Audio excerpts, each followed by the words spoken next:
అందరికీ ఒక ముఖ్యమైన సమాచారం ఇవ్వాలనుకుంటున్నాం.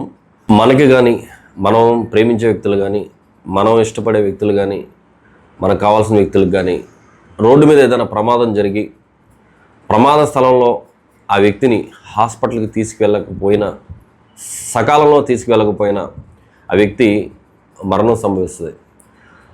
అలా జరిగితే కనుక మన కుటుంబ సభ్యులుగా మనం ఎంత బాధపడతామో ఒకసారి ఆలోచించండి.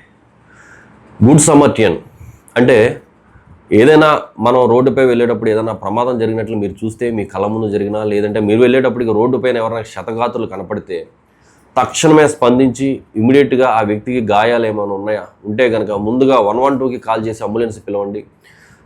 పోలీస్ స్టేషన్ ఫోన్ నెంబర్ ఉన్నా, లేకపోతే 100కి ఫోన్ చేసైనా మీరు వెంటనే సమాచారాన్ని ఇమీడియట్గా షేర్ చేయండి.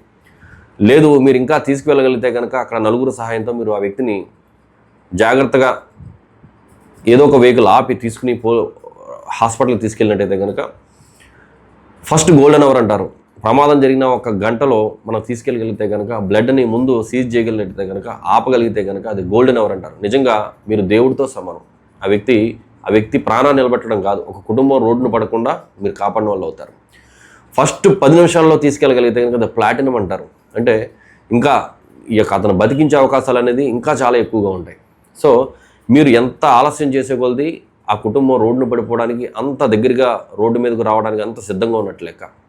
కాబట్టి ఎప్పుడు కూడా ఆలోచించొద్దు. ఇంకొకటి, మీరు అలా సహాయం చేయడం వల్ల మీరు చాలామంది అనుకుంటూ ఉంటారు అపోహలు, అవాస్తవాలు కొన్ని సర్క్యులేట్ అవుతూ ఉంటాయి.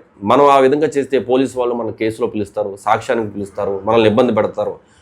అవన్నీ కూడా అపోహలేనండి, ఖచ్చితంగా అపోహలే. కొత్త చట్టం కూడా అదే చెప్తా ఉంది. మీరు అలాంటి సమాచారం ఇస్తే కనుక మీరు ఎవరనే వివరాలు కూడా మీరు ఎవరికి చెప్పాల్సిన అవసరం లేదు. పోలీస్కి చెప్పక్కర్లా, డాక్టర్లకి చెప్పక్కర్లా, హాస్పిటల్కి కూడా చెప్పక్కర్లేదు. మీరు నేరుగా పోలీస్ స్టేషన్ సమాచారం ఇచ్చి మీ వివరాలు చెప్పకుండా జరిగిన సంఘటన గురించి చెప్పి నేరుగా మీరు వెళ్ళిపోవచ్చు. మీకు ఇష్టం ఉంటే, మీకు కన్సెంట్ ఉంటే, మీరు సాక్షిగా ఉండాలనుకుంటే, మీరు కోరుకుంటే తప్ప మీ వివరాలు ఎవరో నమోదు చేసుకోవడానికి అవకాశం లేనే లేదు. అలాగే హాస్పిటల్కి తీసుకువెళ్ళిన తర్వాత వైద్యం చేయను అనడానికి కూడా హాస్పిటల్కి కూడా అధికారం లేదు. ఖచ్చితంగా వైద్యం చేయాలి, ఫస్ట్ ఎయిడ్ చేయాలి. ఆ మనిషిని బ్రతికించడానికి ఉన్న అన్ని అవకాశాలని, అన్ని సద్వినియోగం హాస్పిటల్ వారు కూడా సద్వినియోగం చేసుకోవాలి. అది వాళ్ళ బాధ్యత. పేమెంట్ కట్టండి, లేకపోతే హాస్పిటల్లో వైద్యం స్టార్ట్ చేస్తామని అనడానికి లేనే లేదు. కాబట్టి మీరు డబ్బులు ఖర్చు అవుతాయేమనే ఆలోచనే మీరు తీసేయండి. ఖచ్చితంగా మీరు తీసుకెళ్ళండి. ఎనీ ప్రైవేట్ హాస్పిటల్కి ముందు తీసుకెళ్తే ఫస్ట్ ఎయిడ్ చేసి వైద్యం స్టార్ట్ చేయాల్సిందే. అది వాళ్ళ బాధ్యత.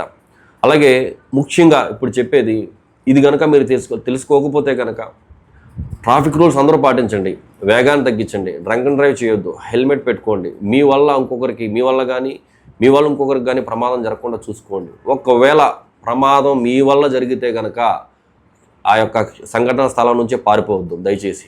ఎందుకనంటే కొత్త చట్టం ప్రకారం BNS భారతీయ న్యాయ సంహిత ప్రకారం 106 క్లాస్ 2 ప్రకారం మీరు కనుక యాక్సిడెంట్ చేసి పారిపోయినట్టయితే కనుక గతంలో దానికి పెద్దగా ఏమీ లేదు. కానీ ఇప్పుడు మీరు పారిపోతే కనుక 10 సంవత్సరాలు జైలు శిక్ష, నాన్ బెయిలబుల్ అఫెన్స్ అవుతుంది అది. కాబట్టి ఏదన్నా మీ వల్ల ప్రమాదం జరిగితే మాత్రం సంఘటన స్థలంలోనే ఆ యొక్క క్షతగాత్రులను మీరు సందర్శించి ఇంజురీస్ ఏమైనా ఉంటే కనుక ఇమీడియట్గా తక్షణమే అతన్ని హాస్పిటల్కి తీసుకెళ్ళడానికి అన్ని రకాల చర్యలు మీరు తీసుకోండి. వెంటనే పోలీస్ స్టేషన్కి సమాచారం ఇవ్వండి. మీ వివరాలన్నీ ఇమీడియట్గా చెప్పండి. మీ వెహికల్కి సంబంధించిన వివరాలు, మీ వివరాలు, వ్యక్తి యొక్క వివరాలు చెప్పండి. పోలీసు వారికి సహకరించండి. అలా కాకుండా మీరు పారిపోతే మాత్రం 10 సంవత్సరాల జైలు శిక్షకు మాత్రం రెడీగా ఉండాల్సిందే.